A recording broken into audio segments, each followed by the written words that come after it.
Mais je pense que ce colloque écoquartier que Greenwind a mis en place répond parfaitement à une problématique qui est de plus en plus prégnante, qui apparaît de plus en plus au grand jour.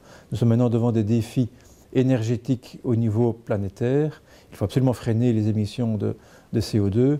On sait que le bâtiment est, avec l'industrie des transports, mais le bâtiment est une des premières réponses, un bâtiment performant, donc un bâtiment zéro énergie ou quasi zéro énergie est une des premières réponses à ce défi énergétique. Vous avez également le défi démographique. La Wallonie va gagner 1 million d'habitants dans les 30 ans qui viennent. On va vers une Belgique à 13 millions d'habitants, on devient une grande mégapole. Et donc il y a toute une réflexion, mais je dirais urgente, à mener. Comment loger ces habitants supplémentaires et où les loger? Et donc l'habitat doit évoluer. L'habitat doit devenir plus accessible parce que ce regain de population sera à relativement bas pouvoir d'achat. Donc c'est toute la réflexion sur rendre la construction moins chère et donc sur l'innovation technologique. Et c'est ça également un des mérites de Greenwind, c'est mener des recherches et des stimulations d'innovation pour rendre vers des nouveaux matériaux de construction, vers de nouvelles techniques constructives, pour rendre le bâtiment meilleur et moins cher.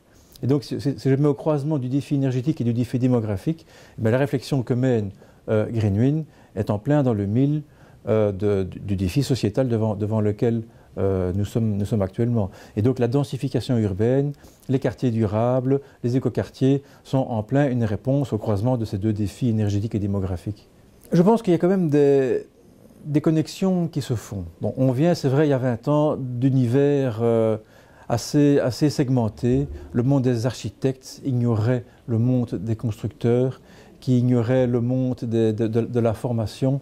Maintenant, je pense qu'il y a quand même beaucoup de connexions qui se font et c'est indispensable parce que je reviens à mes deux défis. Ces deux défis vont faire que la filière de la construction au sens large, en ce compris l'industrie en amont, les services en amont, donc l'architecture, la coordination de la sécurité, etc., et en aval du secteur de la construction, tout ce qui est recyclage, réemploi des déchets, assainissement, etc., tout cela va devenir finalement le défi majeur.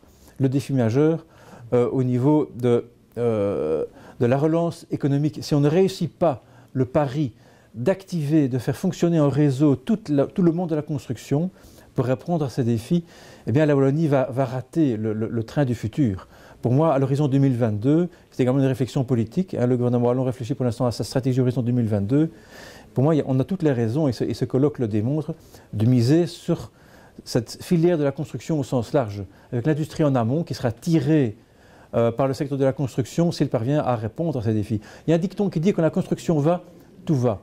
Eh bien, si on parvient à travers une fiscalité incitative ou un urbanisme assoupli permettant de faire de la densification des écoquartiers, eh bien, on va donner une impulsion au secteur de la construction qui pourra donc se mettre au goût du jour en termes de croissance démographique, donc de nombre de logements et de qualité des logements au niveau énergétique et environnemental. Eh bien donc si la construction parvient à devenir ce moteur de l'économie, cet accélérateur de croissance, comme l'a dit un intervenant, eh bien je pense qu'on aura réussi le pari du redéploiement wallon à l'horizon 2022.